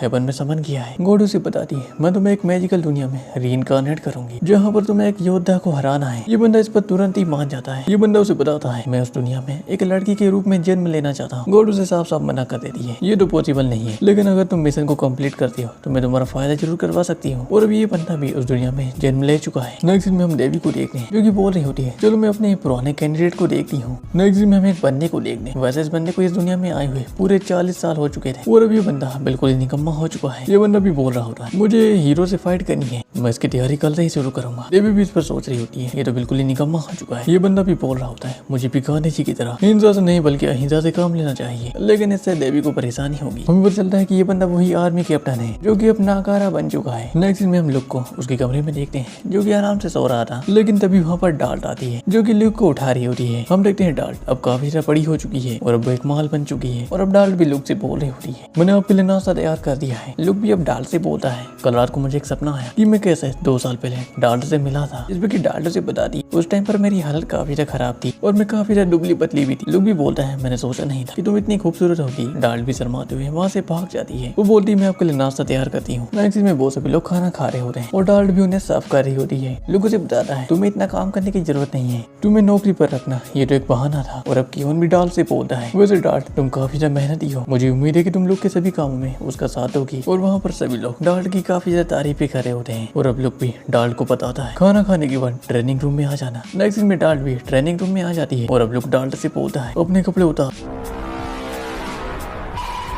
भाई ये बात सुनकर तो मुझे ऐसा लगा कि लुक के अंदर जोनी बाबा की आत्मा आ चुकी है और लुक मेरी और आप सभी की उम्मीदों पर पानी फेरते हुए अपने फादर की तरह डाल्ट की बॉडी को चेक करने लगता है ताकि वो देख सके कि डाल्ट की बॉडी अच्छे से ग्रो कर रही है या फिर नहीं। लुक भी हमें बता रहा होता है डाल्ट को मैंने 2 साल तक ट्रेनिंग दी और डाल्ट को यहाँ पर रखने के लिए मेरे डैड की 2 शर्तें थी। डाल्ट को मेरे सभी कामों में मेरा साथ देना होगा और दूसरी शर्त अगर डाल्ट हमें धोखा देती है तो मुझे उसे वहीं पर खत्म करना होगा। वैसे भी डाल्ट ने इन 2 सालों के अंदर एक असेसन जैसी बॉडी बना ली है और वो हर चीजों में काफी ज्यादा बेहतर हो चुकी है। और अब डाल्ट का भी चेकअप खत्म हो चुका था और अब वो लोग उस ट्रेनिंग रूम से बाहर की तरफ जा रहे होते हैं, लेकिन तभी डाल्ट मौका देखकर ल्यूक के ऊपर हमला कर देती है। लेकिन लोग उसके अटैक को डॉज करते हुए उसे जमीन पर पटक देता है। लोग उसे बताता है तुम्हारी एक गलती और तुम खत्म हो जाओगी। डाल्ट उसे बताते हैं मुझे माफ करना, मैं आपकी उम्मीदों पर खड़ी नहीं उतरी। लुक बोलता है कोई बात नहीं, हम ट्रेनिंग को जारी रखेंगे। डाल्ट उसे बोलती है अगर मेरे पास कोई भाला होता तो मैं पक्का जीत जाती। नेक्स्ट में डाल्ट कुछ काम कर रही होती है और लुक भी उसे एनालाइज कर रहा होता है। लुक हमें बताता है डाल्ट काफी ज्यादा मेहनती है और वो काफी ज्यादा आज्ञाकारी भी है, लेकिन उसे मार्शल आर्ट सीखने में टाइम लग रहा है। लेकिन वो भाला बहुत ही अच्छे से चला लेती है और उसके पास भाला चलाने की स्किल होगी, लेकिन जिन हथियारों को छिपा नहीं जा सकता वो असिस्टेंस के लिए कोई काम के नहीं है। और मुझे डाल्ट के लिए चाकू का एक ट्रेनिंग सिस्टम बनाना होगा। और अब नेक्स्ट सीन होता है नाइट का, जो पर हम देखते हैं डाल्ट को जो कि चाकू से अपनी ट्रेनिंग को कर रही होती है। लेकिन अभी वहाँ पर लुक भी आ जाता है। लुक देखता है डाल्ट काफी ज्यादा गलतियां कर रही होती है और अब लुक डाल्ट से बोलता है रहने दो। डाल्ट उसे बता दी मैं आपकी उम्मीद पर खड़ा उतरना चाहती हूँ, शायद मुझे अभी और ट्रेनिंग करनी चाहिए। लुक उसे बताता है अपनी सोच को बदलो। लुक अपने मेटल क्रिएशन मैजिक का यूज करता है और वो एक भाले को समन करता है। वो डाल्ट को बताता है इस भाले को तुम मोड़कर छिपा भी सकती हो, तो चलो इसका इस्तेमाल करो। और अब डाल्ट उस भाले का यूज करती है और वो उस भाले को बहुत ही परफेक्टली चला रही होती है। वो अपने एक ही अटैक से बहुत सारे टारगेट को खत्म कर देती है। लुक भी उसकी तारीफ कर रहा होता है, ये वो चीज है जिसकी तुम्हें जरूरत है। और अब नेक्स्ट सीन होता है मॉर्निंग का, जहाँ पर अब डाल्ट लुक को उठा रही होती है। लुक बोलता है डाल्ट तुम यहाँ पर, क्योंकि डाल्ट उसे बता रही है मैं चाहती थी कि आप अकेलापन महसूस ना करें, इसलिए मैं आपके पास ही सो गई। जिस पर लुक बोलता है हाँ वैसे भी कल तुम्हारी फेवरेट भाला ट्रेनिंग थी, तुम भी थक गई होगी। और अब डाल्ट भी बोलती है अब मैं वैसी बन चुकी हूँ जिसकी आपको जरूरत थी। और अब डाल्ट वहाँ पर काफी शरारतें कर रही होती है। और अब नेक्स्ट में हम दिया को देखते हैं। दिया को देखने से लग रहा था मानो वो लुक का काफी टाइम से वेट कर रही हो। और अब हमें दोहाते सिटी का सीन दिखाई देता है, जहाँ पर हम लुक और डाल्ट को देखते हैं जो कि मार्केट में घूम रहे होते हैं। लेकिन तभी लोग एक दुकान पे जाता है, जहाँ पर वो दुकानदार लुक को थैंक यू बोल रहा होता है, क्योंकि लुक ने उसे फर्टिलाइजर बनाना सिखाया था, जिससे कि उसकी फसल काफी तेजी से बढ़ रही है। और वहाँ पर बहुत से लोग लुक को गिफ्ट दे रहे होते हैं, क्योंकि लुक ने इन सभी की काफी ज्यादा मदद की थी। और अब नेक्स्ट सीन होता है नाइट का, जहाँ पर हम लुक को उसके घर में देखते हैं। वही हम लुक के हाथों में बहुत सारे फाउल स्टोन को भी देखते हैं। लुक हमें बता रहा होता है दिया की मदद से मैंने इन सभी फाउल स्टोन को बनाया और इन सभी फाउल स्टोन को मैंने मैजिक से भर दिया है, क्योंकि आने वाले टाइम में मैं इन्हें हथियार के रूप में इस्तेमाल करूंगा। लेकिन तभी वहाँ पर डाल्ट आ जाती है। डाल्ट बाइक से बोल रही होती है मास्टर ने आपको ट्रेनिंग रूम में बुलाया है। लुक भी अब ट्रेनिंग रूम में आ जाता है, जहाँ पर कियोन लुक से सीधे ही पूछता है कि हम डाल्ट पर भरोसा कर सकते हैं, जिस पर लुक बताता है हाँ बिल्कुल, इन 2 सालों में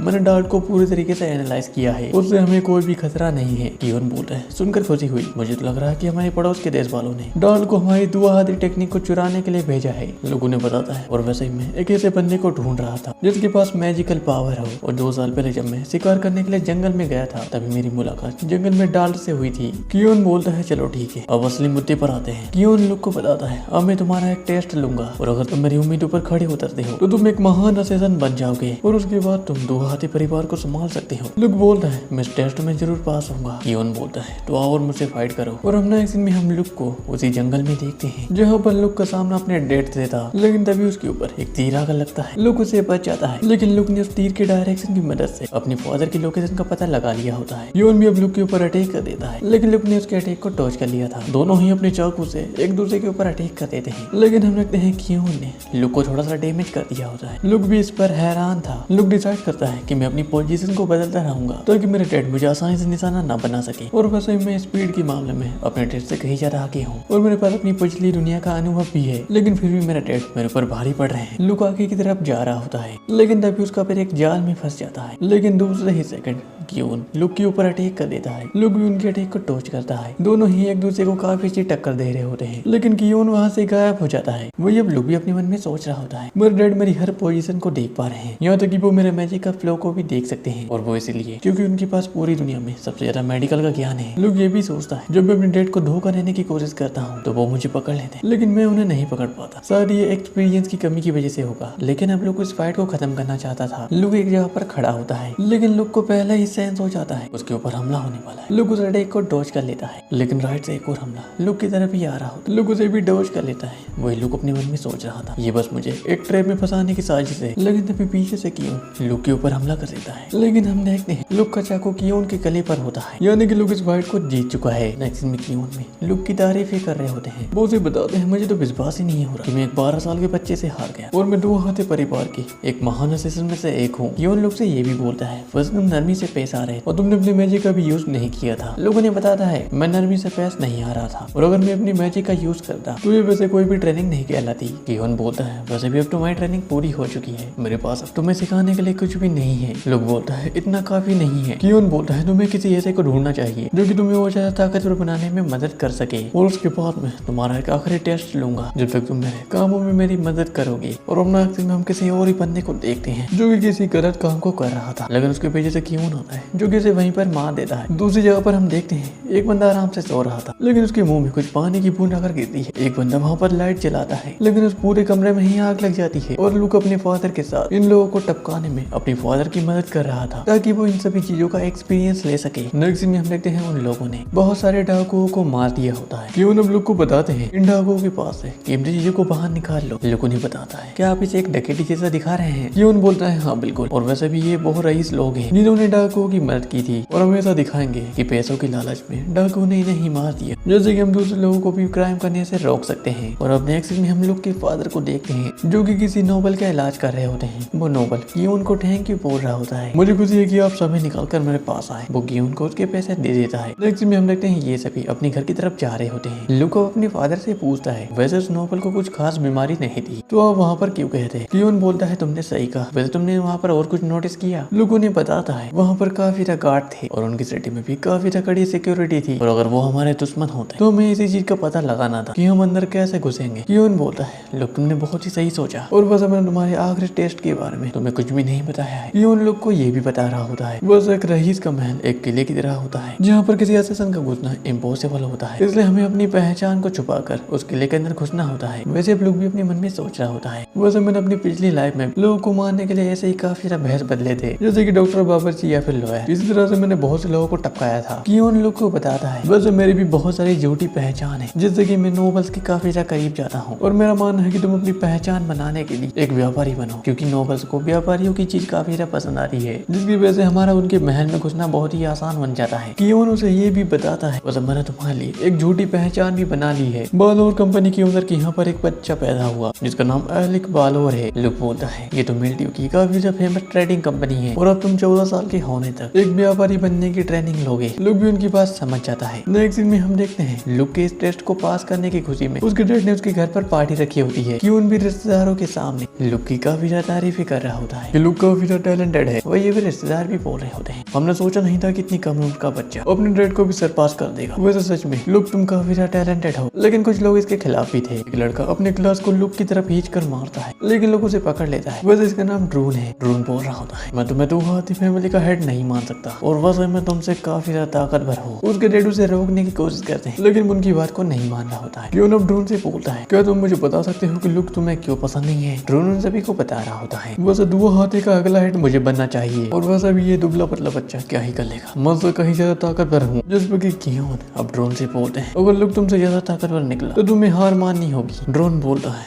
अगर मैंने लुक को हरा दिया तो दुआ हाथी का अगला हेड मैं बनूंगा। उन दोनों का मुकाबला शुरू हो जाता है, लेकिन हम देखते हैं अगले ही सेकंड लुक का चाकू ड्रोन की गली पर होता है। गियोन भी बोल रहा होता है लगता है लुक ने तुम्हें हरा दिया। ड्रोन बोलता है ये गलत है। गियोन उन्हें बताता है हमको सिपाही नहीं है, हम एक असैसिन है और दुआ हाथी परिवार के असैसिन ऐसा ही काम करते हैं। लुक अपना चाकू हटा लेता है, लेकिन हम देखते हैं ड्रोन के ऊपर दोबारा से हमला कर देता, लेकिन लुक उसके हमलों को ब्लॉक करते हुए उसे जमीन पर पटक देता है। गियोन बोलता है क्या तुमने देखा लुक तुमसे ज्यादा ताकतवर है और बस अब ये असैसिन को ताकतवर नहीं बल्कि अक्लमंद भी होना चाहिए ताकि वह मुश्किल सिचुएशन में भी अपने दिमाग का सही इस्तेमाल कर सके। और वह सभी लोग कितना ज्यादा टैलेंटेड है कि उसने कम उम्र में ही सर्जरी करना सीख लिया था और वो आज के टाइम पर मुझसे कहीं ज्यादा आगे है। वहाँ पर खड़े सभी रिश्तेदार लुक की तारीफ ही कर रहे होते हैं। नेक्स्ट में हम ड्रोन को बाहर देखते हैं, लेकिन तभी उसके पास लुक आता है। ड्रोन बोलता है तुम यहाँ पर क्यों आए हो? क्या तुम मुझे सहानुभूति देने के लिए आए हो? लुक उसे बताता है नहीं। ड्रोन अब लुक से बोलता है वैसे मैं अपनी फैमिली में काफी ज्यादा ताकतवर हूँ, लेकिन मुझे विश्वास नहीं हो रहा कि मैं 4 साल छोटे बच्चे से हार गया। लुक उसे बताता है इसमें कोई दिक्कत नहीं है, वैसे भी 30 साल बड़े मेरा डैड मुझसे हार गए तो तुम तो मेरे आगे किसी बच्चे की तरह हो। ड्रोन इस पर हैरान हो जाता है क्या वो अफवाह सच है? लुक अब ड्रोन को बताता है वैसे मुझे तुम्हारी जरूरत है और जब मैं दुहाते फैमिली का हेड बन जाऊंगा तो तुम मेरे सर्वेंट बनोगे और वैसे मुझे किसी नौकर की नहीं बल्कि एक वॉरियर की जरूरत है, जिसपे कि अब ड्रोन भी मान जाता है। लुक अब ड्रोन को एक तलवार देता है जो कि उसे काफी पसंद आती है। ड्रोन अब लुक से बोलता है जब तक तुम अपनी मिशन को कंप्लीट करके लौटोगे तब तक मैं काफी अच्छा योद्धा बन चुका होगा। नेक्स्ट सीन होता है मॉर्निंग का, जहाँ पर लुक जाने के लिए तैयार था। गियोन भी बोल रहा है ये 2 साल जल्द ही बीत जाएंगे। लुक वहाँ से निकल जाता है, जहाँ पर डॉन लुक से बोल रही होती है मैं मेट्योर जाने के लिए काफी एक्साइटेड हूँ। इस पर लुक बोलता है अब मैं लुक नहीं हूँ, अब से मेरा नाम होगा एलिक बालोर।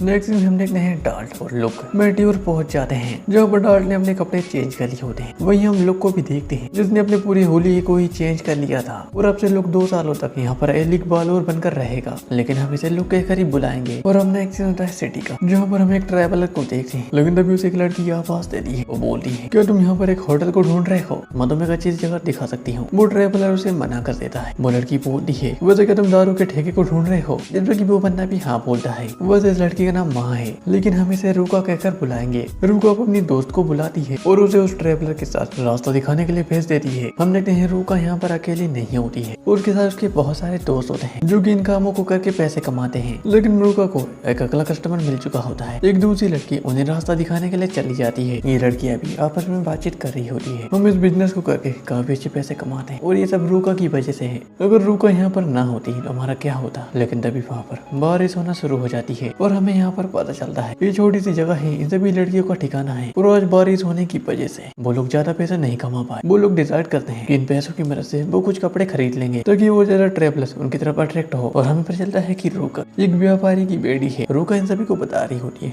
मेरे फादर ने मुझसे कहा था अगर हम कस्टमर्स को खुश करेंगे तो हमारा और ज्यादा फायदा होगा। इस पर ये लड़की बोलती है मैं समझ गई। दूसरी लड़की बोलती है तुम नहीं समझी। लेकिन तभी ये लड़की बोली है लेकिन जो भी हो हमें रूका की बात को माननी होगी ताकि हमें पेट पर खाना मिल सके। लेकिन तभी वहाँ पर बहुत सारे लोग आ जाते हैं। ये बंदा बोल रहा होता है अच्छा तुम यहाँ पर हो। ये बंदा अपने सभी बंदों को ऑर्डर देता है जाओ इन्हें पकड़ लो। लेकिन तभी वहाँ अपनी मैजिक पावर का यूज करते हुए 2 बंदों को नीचे गिरा देती है। वो सभी को भागने के लिए बोलती है। वो सभी भी वहाँ से भागने लगते हैं। लेकिन हम देखते हैं उन सभी गुंडों ने लड़कियों को पकड़ लिया होता है। उन्होंने रूका को भी पकड़ लिया था। नेक्स्ट में हम देखते हैं ये सभी लोग उन लड़कियों को एक अनाथालय ले आते हैं। बस हमें पता चलता है इस बंदे का नाम लॉयड है और यहाँ के ओनर का नाम है डोरान। डोरान उन सभी को बताता है और सही अनाथालय तुम्हारा घर होगा। लेकिन तभी ये लड़की गुस्सा करते हुए बोलती है हम किसी भी हालात में रह लेंगे लेकिन हम अनाथालय में नहीं रहेंगे। जिस पर गुस्सा होता है डोरान उसके मुंह पर एक पांच मारता है। वो उन्हें बताता है अगर तुमने मेरी बात नहीं मानी तो हम तुम्हें जिंदा नहीं छोड़ेंगे। और अब वो उन्हें एक कमरे में ले आते हैं जहाँ पर रूका अपनी बाकी साथियों से भी मिलती है। वो पूछती है तुम भी यहाँ पर हो, वैसे ये लोग हमें यहाँ पर लाए क्यों हैं। जिस पर ये दूसरी लड़कियां बोलती है ये सब वो पैसे के लिए कर रहे हैं। लेकिन तभी वहाँ पर लड़ आता है और वो उन्हें खाने के लिए सब्जियां देता है। उनसे भी बोलता है ये तुम्हारे 1 हफ्ते का राशन है। नेक्स्ट दिन में वो सभी लोग आराम से खाना खा रहे होते हैं। वो लोग किसी चीज पर बातचीत कर रहे होते हैं कि अब आगे उनके साथ क्या होगा। और अगले दिन से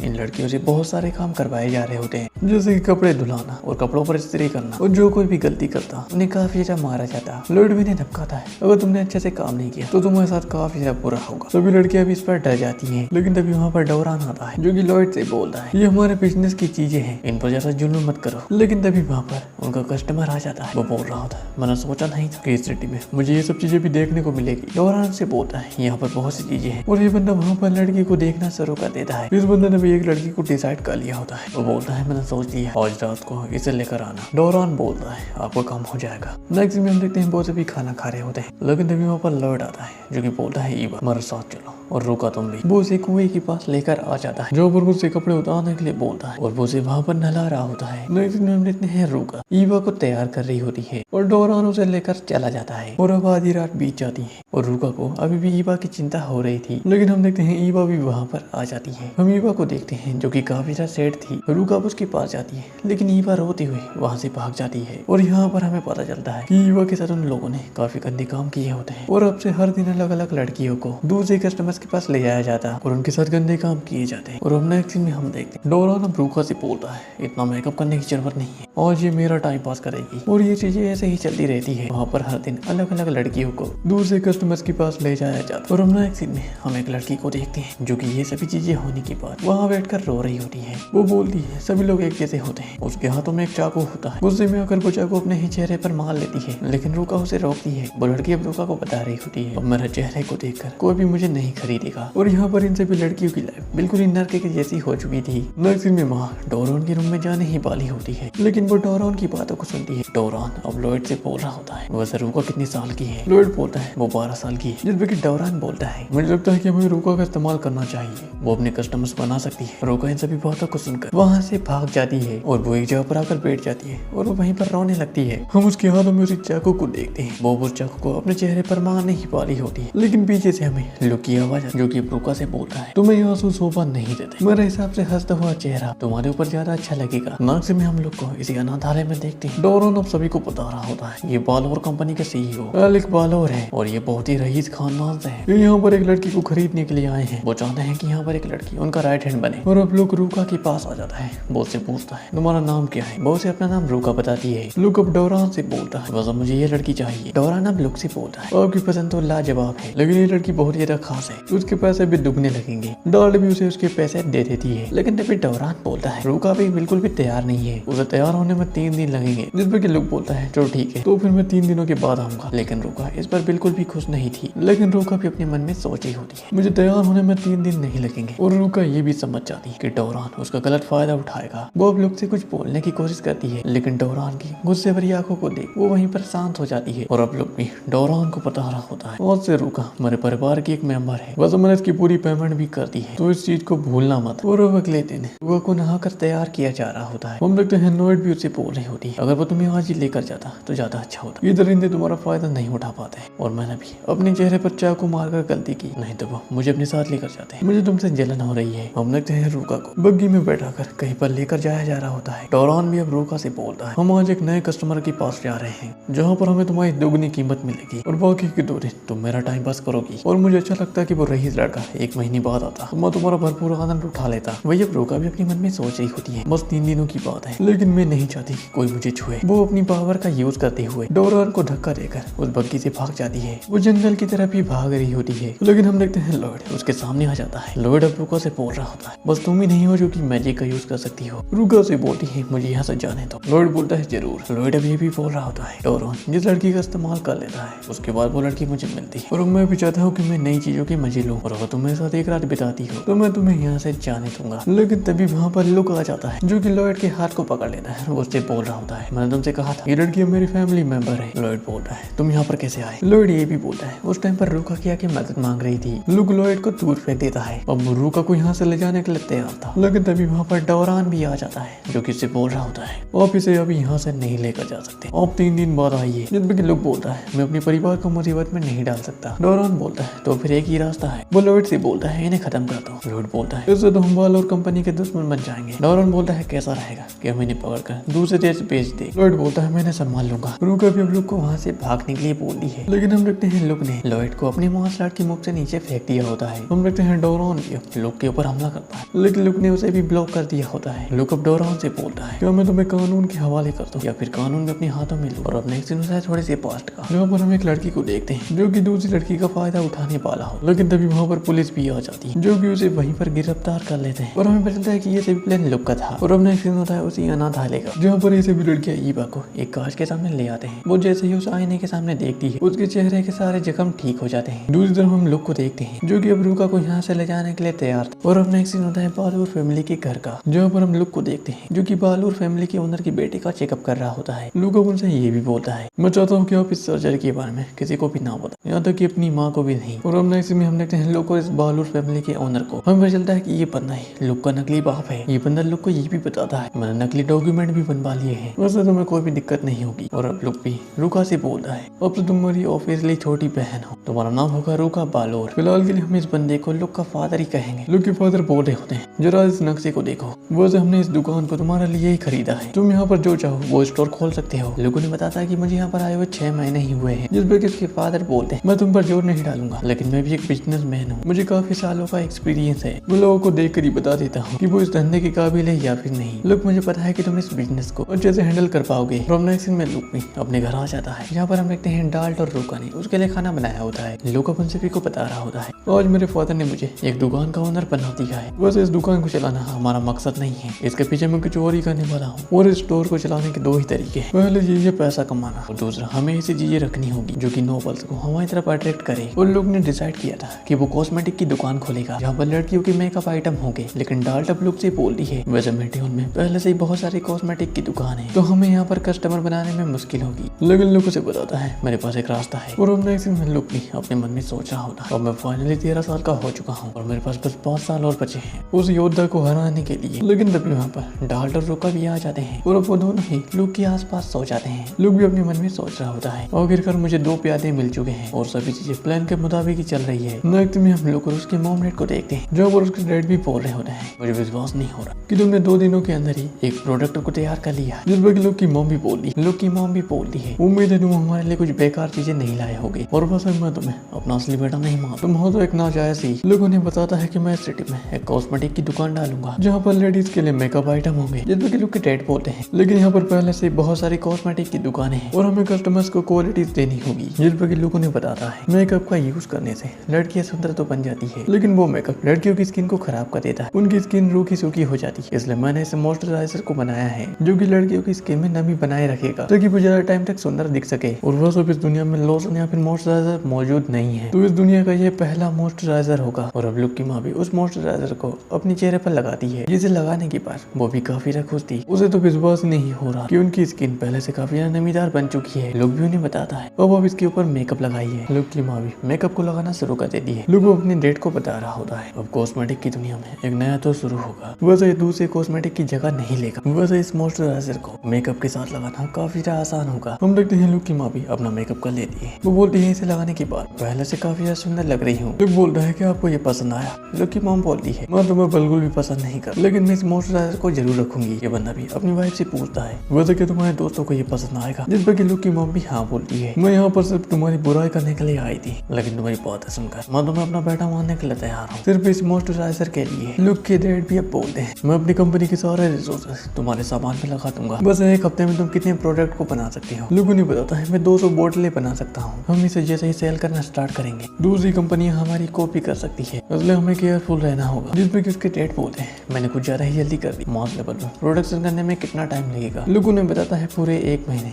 लेकिन एक प्रॉब्लम, और इस मॉइस्चराइजर को बनाने के लिए पानी और तेल की जरूरत होती है, और जो चीज सबसे ज्यादा जरूरी है वो 2 हाथे की गुप्त दवाई है, और वैसे इसे बनाने में इतने पैसे लगेंगे, जिस पर कि उसके डैड भी पैसा देने के लिए मान जाते हैं। नेक्स्ट में लुक अपने घर की तरफ जा रहा होता है, जहाँ पर लुक डाल्ट को बता रहा होता है बस हमें मॉइस्चराइजर को बनाने के लिए पानी के साथ साथ पैराफिन की जरूरत होती है, जो कि सोयाबीन के तेल से बनता है, और ये हमारे दुहाते सिटी के अलबत साम्राज्य में मिलता है। डाल्ट भी बोलती है सोयाबीन को ज्यादा दाम पर बेचकर दुहाते का काफी ज्यादा फायदा होगा। लोग उसे ये भी बताता है मैं कभी भी बाल और फैमिली को मॉइस्चराइजर बनाना नहीं सिखाऊंगा ताकि ये मुझे यहाँ से निकाल ना सके। और अब 1 महीना बीत जाता है और लुक का कॉस्मेटिक स्टोर भी खुल जाता है, जहाँ पर हम देखते हैं लड़कियों की काफी ज्यादा भीड़ लगी होती है, और एक लड़की ने तो काफी ज्यादा मॉइस्चराइजर को बाय कर लिया होता है। ईवा उसे बताती है यहाँ पर एक कस्टमर 2 ही बोतल ले सकता है, और हम देखते हैं रूका वहाँ की असिस्टेंट मैनेजर है। इधर हम दूर बैठे हुए लुक को भी देखते हैं। मैंने सोचा नहीं था इतने कम टाइम में हमारे कस्टमर इतने ज्यादा बढ़ जाएंगे। डाल्टो से बताती है अब हमारे पास दूसरे देशों से भी ऑर्डर आने लगे हैं, और बड़े बड़े नोबल्स और राजकुमारियाँ आपसे मिलना चाहती है। लुक भी सोच रहा होता है अब मैं अपनी मर्जी से किसी भी नोबल से मिल सकता हूँ। डाल्ट भी अब लुक की तारीफ करते हुए बोलती वैसे आपने रूका के साथियों को भी काम पर लगा दिया। लुक उसे बताता है कि मैंने कुछ भी नहीं किया, ये सब रूका नहीं किया है। और अब लुक भी डाल्ट से पूछता है वैसे सब कुछ कैसा चल रहा है, जिसपे कि डाल्ट उसे बताती है हमारी दुकान पर ऐसे बहुत से लोग आए थे जिन्होंने एम्प्लॉइज को रिश्वत देने की कोशिश की ताकि वो लेसदीन को हासिल कर सके, लेकिन ऐसा कुछ भी नहीं हुआ। लुक बोलता है अब उनका पेशेंस खत्म हो जाएगा। नेक्स्ट में हम लोग को उसके कमरे में देखते हैं। लुक हमें बता रहा होता है बहुत से लोग लेसदीन को हासिल करना चाहते हैं ताकि वो मॉइस्चराइजर बनाकर उसे बेच सके, लेकिन मैं अपना सीक्रेट किसी को भी नहीं बताऊंगा। लुक को भी अब रियलाइज हो जाता है कि कोई तो है जो कि उसकी तरफ आ रहा है, और वो काफी ज्यादा स्किल्ड है, और वो मुझे किडनैप करना चाहते हैं। लेकिन जैसा ही दरवाजा खुलता है वहाँ से डाल्ट आती है। डाल्ट अपने भाले से ऊपर वाले फ्लोर पर अटैक करती है, जिससे कि वो बंदा वहीं पर मारा जाता है। वहाँ से रूका बाहर निकलती है जो कि इन्हें बताती है दुश्मन को ठिकाने लगा दिया है। लुक भी उनके इस काम को देखकर काफी ज्यादा खुश था। नेक्स्ट में हम लुक को देखते हैं जो कि रूका और डाल्ट के लिए हर्बल टी बनाकर ला रहा होता है। लुक उनसे बोलता है तुमने एक बंदे को जिंदा पकड़ लिया था और तुमने उसके कपड़े भी उतार दिए, तुम उसे टॉर्चर कर रही हो। डाल्ट उसे बताते हैं यार जोर से मत बोलिए,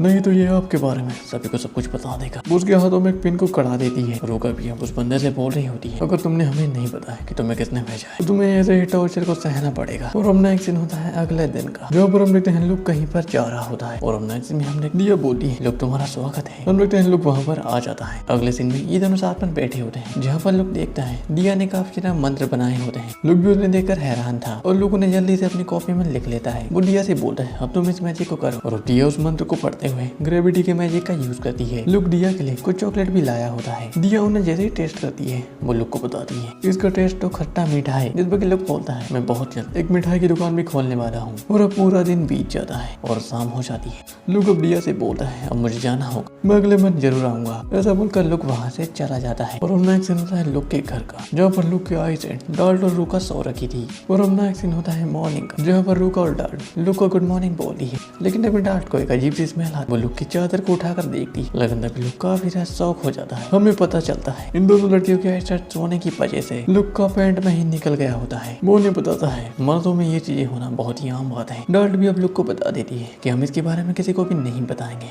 माँ भी लुक से बोलती, हम आपकी सिचुएशन को समझ सकते हैं, लेकिन अगर आपको हमारी कभी भी जरूरत पड़े तो आप हमें बुला सकते हो, हम आपकी पूरी मदद करेंगे। बेचारा लुक भी बैठे बैठे सोच रहा था कि ये भी मेरे प्लान का हिस्सा है। और हम नेक्स्ट में हम रूका के दोस्तों को देखते हैं जो कि अपने काम को खत्म करके अपने घर की तरफ जा रहे होते हैं, लेकिन वहाँ पर कुछ चोर आ जाते हैं जो कि उन लड़कियों को लूटने की कोशिश कर रहे थे। ये बंदा बोलता है, तुम्हारे पास जो भी पैसा है वो हमें दे दो, और अगर तुम पैसे ना भी दो तुम कुछ और भी दे सकती हो। लेकिन तभी वहाँ पर रूका आ जाती है जो कि उन दोनों चोरों को आराम से धूल चटा देती है। रूका भी बोल रही होती है, मुझे तुम्हारी चिंता हो रही थी इसलिए मैं यहाँ पर आ गई। वो उन दोनों चोर से भी बोलती है, वैसे मैंने तुम्हें आज तक यहाँ पर नहीं देखा, क्या तुम मेल्डिव में नए हो? वो उनके गले पर अपना चाकू रखते हुए बोली है, अगर तुम्हें जिंदा रहना तो मेरे दोस्तों से दूर रहना। और हम नेक्स्ट होता है मॉर्निंग का, यहाँ पर हम लोग की दुकान को देखते हैं जो कि कस्टमर से भर रखी होती है। वही हम दूर बैठे लुक को भी देखते हैं जो कि आराम से चाय पी रहा होता है, लेकिन तभी उसके पास डाल्ट भी आ जाती है। लुक बोलता है, डाल्ट तुम्हारा स्वागत है, वैसे सफर कैसा रहा? डाल्ट उसे एक पोटली देती है। हम देखते हैं उस पोटली के अंदर बहुत सारे बटन होते हैं। डाल्ट उसे बताती है, ये उन लोगों के बटन है जिन्हें मैंने मारा है। लुक बोलता है, मैंने इसके बारे में सुना है, तुम जंग के मैदान में लाइट की स्पीड में दुश्मनों को मार रही थी और जंग के मैदान में तुम्हें बिजली वाली योद्धा के रूप में जाना जाता है। डाल्ट इस पर शर्माने लगती है। वो लुक को बताती है, प्लीज मुझे इस नाम से मत बुला, मुझे इस पर शर्माती है। दरअसल ये सब लुक का ही प्लान था। लुक डाल्ट को जंग के मैदान में भेजकर उसे एक अच्छा वॉरियर बनाना चाहता है। वही लुक ने रूका को इन्फॉर्मेशन और फंड संभालने का काम दिया है और ये दोनों ही अपने काम को बहुत ही अच्छे से कर रही है। और मेल्डिव में लुक को रहते हुए पूरे 2 साल हो चुके हैं और यहाँ पर लुक ने अपने मॉइस्चराइजर की हेल्प से बहुत से कस्टमर्स को अपनी तरफ अट्रैक्ट किया है। पर एलिक बालोर की झूठी पहचान के साथ नोबल के साथ काफी ज्यादा कनेक्शन बना लिए हैं। यहाँ तक कि लुक ने यहाँ पर बहुत ही बड़ा इन्फॉर्मेशन नेटवर्क बना लिया था और लुक के यहाँ से जाने का टाइम भी आ चुका है। और अब नेक्स्ट होता है नाइट का। हम लोग के घर में बैठे हुए लुक और रूका को देखते हैं। लुक अब रूका को बताता है, अब मैं यहाँ से जाने वाला हूँ,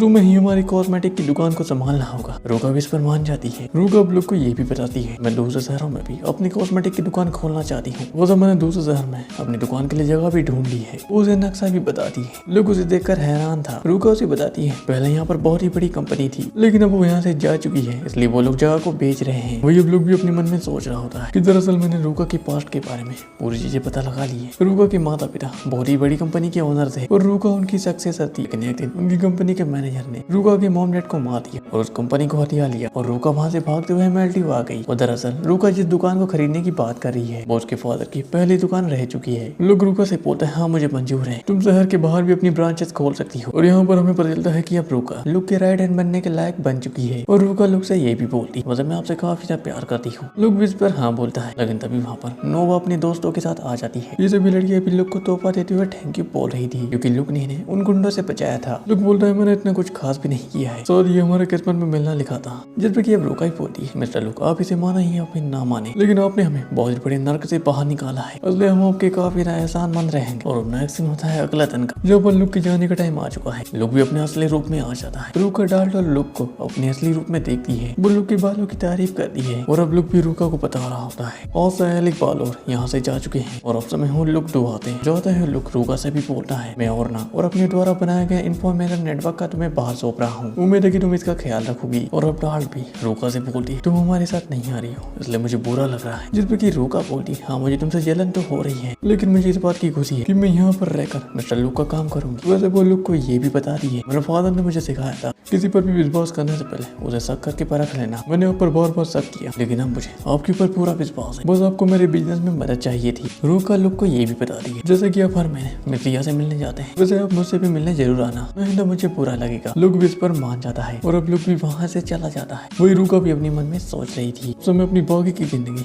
लुक दुहाता के नाम करती हूँ, वो मुझसे मिलने जरूर आना मेरे सपनों के राजकुमार। और अब रास्ते में डाल्ट भी लुक को बता रही होती है, मुझे वहाँ की याद आएगी क्योंकि वो मेरी पहली दोस्त थी। लुक उसे बताता है, तो फिर मैं तुमसे हेलेसिन की डिलीवरियाँ करवाया करूंगा ताकि तुम रूका से मिल सको। जिस पे कि डाल्ट बोलती है, वो मुझसे ज्यादा आपसे मिलकर ज्यादा खुश होगी। लुक उससे इसका कारण पूछता है, जिस पे कि डाल्ट उसे बताती है, मुझे लगता है कि रूका आपको पसंद करती है, वो किसी भाई या फिर दोस्त के रूप में नहीं, आप इसे समझ सकते हो। लुक भी बोलते हैं, हाँ मैं समझ गया, लेकिन तुम जैसा सोचती हो वैसा बिल्कुल भी नहीं। दरअसल रूका मेरी तारीफ करती है लेकिन तभी लुक को मैजिक सेंस होता है। हम उस बगी के बाहर बहुत सारे जंगली भेड़ियों को देखते हैं और डाल्ट भी उनसे फाइट करने के लिए तैयार थी। वो अपने एक ही अटैक से एक भेड़िए को मार देती, लेकिन हम देखते हैं एक दूसरा भेड़िया उसके ऊपर पीछे से अटैक करने वाला होता है, लेकिन डाल्ट उसे बिना देखे ही अपनी मैजिक से मार देती है और वो आखिरी भेड़िए को भी मार देती है। लुक भी डाल्ट की तारीफ करते हुए बोलता है, अब तो मैं पहले से ज्यादा सुधार हुआ है। नेक्स्ट में हम देखते हैं लुक भी अपने अलवर साम्राज्य में पहुंच चुका होता है। वो अपने सामने सोयाबीन की फसल को देखता है और वो जैसे अपनी बग्गी से बाहर निकलता है बहुत सारे सारे लोग उसे थैंक यू बोल रहे होते हैं। मिस्टर लुक, आपकी वजह से हम हमारी सोयाबीन को ज्यादा से ज्यादा दाम पर बेच पाए, हम काफी ज्यादा पैसे भी कमा रहे हैं। और वो लुक का शुक्रिया अदा करने के लिए उसे कुछ तोहफे भी दे देते हैं। और नेक्स्ट सीन में लुक अपने घर भी पहुंच जाता है, जहाँ पर उसकी मॉम एशली उसे गले लगाते हुए बोलती है। वो उन दोनों का वहाँ पर वेलकम करती है और अब लुक भी अपने फादर के रूम में जाता है, जहाँ पर कियोन लुक से बोलता है, लुक अब तुम बड़े हो चुके हो, अब तुम एक मर्द बन चुके हो। मैंने तुम्हें नकली पहचान बनाने के लिए मेल्टिव भेजा था, लेकिन मैंने सोचा नहीं कि तुम पहली बार में इतने ज्यादा सफल रहोगे। और ऐसा कोई भी नोबल नहीं है जो कि एलिक बालोर के कॉस्मेटिक के बारे में नहीं जानता हो। लुक भी उन्हें बताता है, मैंने वहाँ पर मॉइस्चराइजर बनाया और बालोर की मदद से उसे पूरे देश में फेमस किया, जिससे कि पूरी मेकअप इंडस्ट्री का पावर ही बदल गया। और वैसे क्या तुम्हें पता है कि मैंने तुम्हें वहाँ पर क्यों भेजा था? दरअसल मैं चाहता हूँ कि तुम असिस्टेंट के काम के अलावा भी किसी और चीज में दिलचस्पी दिखाओ। लोगों ने बताता है, मैं कुछ समझा नहीं। इस पर कियोन से बताता है, दरअसल कुछ दिनों पहले ही बालोर मुझसे मिलने आया था। उसने मुझे बताया है कि तुम असिस्टेंट के काम के अलावा भी बिजनेस में सक्सेस हो सकती हो, और मेरे हिसाब से ही बिजनेस ही तुम्हारे लिए एक बेस्ट ऑप्शन है। और वो चाहते हैं कि तुम मेल्टिव में जाकर उनकी कॉस्मेटिक कंपनी को चलाओ, और अगर तुम इस बिजनेस के रास्ते को चुनते हो तो मैं तुम्हें नहीं रोकूंगा। लुक अपने डैड से बोलता है, आप ऐसा कैसे सोच सकते हैं? कियोन उसे बताता है, दरअसल इस चीज को डिसाइड करने में मैंने भी काफी देर कर दी थी, तुम चाहो तो तुम एक बिजनेसमैन भी बन सकते हो। लोग उन्हें बताता है, दरअसल मैं मेल्टिव इसलिए काम से गया था ताकि मैं एक बेहतरीन असिस्टेंट बन सकूं, जिस पर कियोन उसे बताता है, वैसे अभी तुमने लोगों को टपकाना शुरू नहीं किया है। लोग उन्हें बताता है, मैं इस काम में पहले भी आपकी मदद कर चुका हूँ। कियोन बोलता है, सिर्फ असिस्टेंट के रूप में, और अभी तुम्हारे हाथ खून से नहीं रंगे हैं और असली हत्याओं का बोझ काफी भारी होता है। लोग उन्हें बताता है, मैं पहले भी बहुत से लोगों को टपका चुका हूँ। कियोन उसे बताता है, अलवर साम्राज्य में चोर डाकू को भगाने से लेकर लोगों की जान बचाने तक जितने भी लोगों को टपकाया गया है वो सब रोहते परिवार ने ही किया है। और इस चीज के बारे में अलवर साम्राज्य के लोगों को बिल्कुल भी नहीं पता है, और जिस दिन उन्हें ये सब पता चल जाएगा वो हमें साम्राज्य से बाहर निकाल देंगे, भले हमने ये सब चीजें लोगों की भलाई के लिए क्यों न की हो। और वो सब तुम्हें एलिक बालोर की नहीं पहचान ली है, और वहाँ पर तुमने बिजनेस का काफी एक्सपीरियंस लिया है, तुम एक नई जिंदगी की शुरुआत कर सकते हो। मैं तुमसे एक और बार पूछूं, क्या तुम अभी भी लोग दो हाथे के रूप में जीना चाहते हो? लोग कुछ देर सोचने के बाद उन्हें बताता है, मैं दो हाथे बनूंगा, और दरअसल कुछ चीज ऐसी है जो कि मैं दो हाथे बनकर ही पूरा कर सकता हूँ। और अलवर साम्राज्य के लोग काफी अच्छे हैं, जहाँ तक मैं मेल्टिव में जिन लोगों से मिला था वो भी काफी अच्छे थे, और मैं सभी जगहों पर शांति लाना चाहता हूँ। इसलिए मैंने डिसाइड किया है कि मैं दो हाथे बनूंगा, और अगर इसके बावजूद भी राजा में यहाँ से बाहर निकाल देता है तो मुझे इसमें भी कोई दिक्कत नहीं। आपकी दी गई ट्रेनिंग की वजह से मैं कैद तो नहीं होऊंगा, और मैं इस काम को अपनी मर्जी से करूंगा, और मैं इस बार पुरानी दुनिया की तरह यहाँ पर नहीं मारा जाऊंगा, और मैं हमेशा लोगों पर शक करता रहूंगा। और वैसे बहुत सी ऐसी चीजें, और बस ऐसी बहुत सी चीजें हैं जो कि मैं दो हाथे बनकर ही पूरा कर सकता। कियोन पूछता है, मैं कुछ समझा नहीं। लोगों ने बताता है, दरअसल बात यह है कि मुझे दिया भी कौन से प्यार है, मैं उससे ही शादी करूंगा, और एक नोबल से शादी करने के लिए मुझे एक एलिट बनना होगा, और एक बिजनेसमैन का सोशल स्टेटस काफी कम होता है। कियोन वहीं पर हंसने लगता है। वो बोलते हैं, लोग मुझे पता था कि तुम समझदार हो, लेकिन मुझे पता नहीं था कि तुम इतनी ज्यादा समझदार होगी, और तुम एक दिन महान असिस्टेंट बनोगे, और ये तुम्हारा पहला काम होगा, तुम्हें इस बंदे को टपकाना होगा। दरअसल ये बंदा पैसे के लालच में हमारे देश के सीक्रेट को दूसरे देशों में भेजता है, और हमें इस बंदे को जल्दी ही खत्म करना होगा, और मैं इसमें बिल्कुल भी इंटरफेयर नहीं करूंगा। तुम उसे जैसे चाहो वैसे टपका सकती हो। लोग भी इस पर मान जाता है। और दोस्तों, इसी के साथ हमारे पार्ट 2 का यहीं पर एंड होता है। अगर आपको ये एनीमे पसंद आई हो तो वीडियो को लाइक और चैनल को सब्सक्राइब जरूर से कर देना। डिस्क्रिप्शन में हमारे सेकंड चैनल की लिंक दी गई है, आप जाकर उसे भी सब्सक्राइब कर सकते हो। और अगर आप इस एनीमे का लास्ट पार्ट देखना चाहते हो तो कमेंट जरूर से कर देना। मैं आपसे मिलता हूँ बहुत ही जल्द।